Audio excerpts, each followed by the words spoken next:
yang terhalang, episode 3.1. Maaf, Mbak, ini siapa? Sepertinya saya tidak kenal jenengan, Mbak, ucap Fajar dengan rasa bimbang antara kenal dan tidak. Kejora, Mas, ini Kejora, yang dulu pernah enjengan. Kring, kring. Tiba-tiba HP Fajar berbunyi dari sakunya. Fajar, "Assalamualaikum Pak Yusuf," jawabnya saat mengangkat panggilan telepon. Fajar menuju mobil sambil telepon, karena dia tahu pasti Pak Yusuf sudah menunggunya. Kebingungan antara Kejora dan Ahmad pun mulai terjadi. "Ahmad, Mbak Kejora kenal Fajar?" "Kenal di mana, Mbak?" tanyanya dengan penuh kegelisahan, karena takut Fajar akan menjadi penghalang keinginannya untuk mendekatinya. Kejora, "Iya, Mas," jawabnya dengan sedikit tetes air mata. Mbak Kejora menangis?" tanya Ahmad dengan perasaan yang begitu hancur. "Kenapa jadi begini?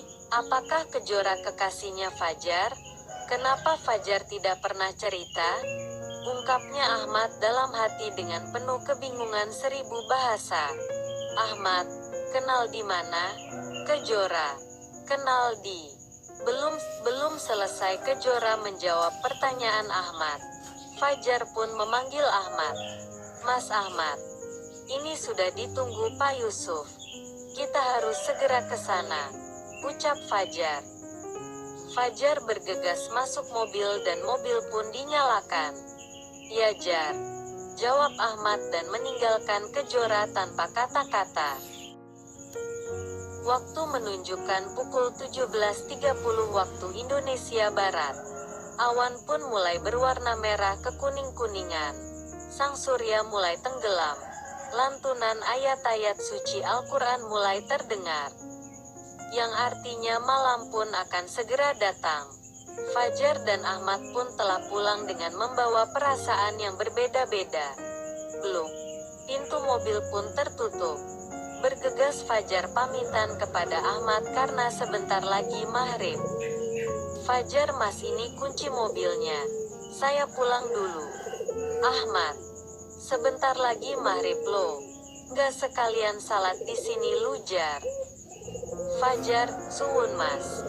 Tapi sepertinya ibu sudah menunggu di rumah untuk salat berjamaah. Ngapunten."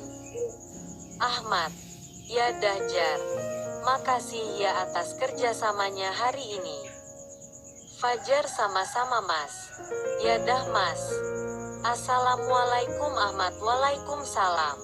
Tak lupa mereka jotosan tangan sebagai tanda eratnya persahabatan. Krik, krik, krik, krik. Alunan nada jangkrik yang begitu indah pun mulai menghiasi bumi. Terlihat seorang gadis yang masih khusyuk berdoa di atas sajadah itu. Dialah Kejora. Entah perasaan apa yang menimpanya, sehingga dia harus meneteskan air mata.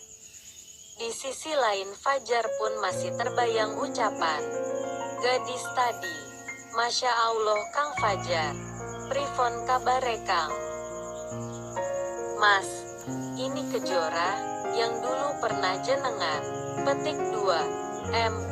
M. Tiba-tiba terdengar suara lembut seorang ibu.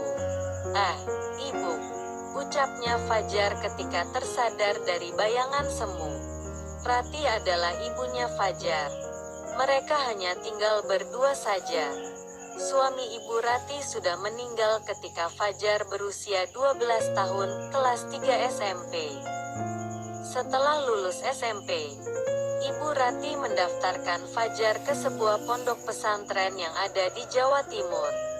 Fajar boyong, mukim setelah selesai menuntut ilmu dan mengabdi. "Ibu Rati, ada apa, Jar? Kok tumben kamu ngelamun?" "Ndak ada apa-apa, Bu. Hanya capek saja. Karena tadi kan seharian ngurusin kerjaan," jawab Fajar sedikit malu disertai perasaan bingung. Jar, ibu itu paham sifat kamu sejak kecil. Masak ia mau dibohongin?" Ucapnya Ibu Fajar disertai senyuman kasih sayang.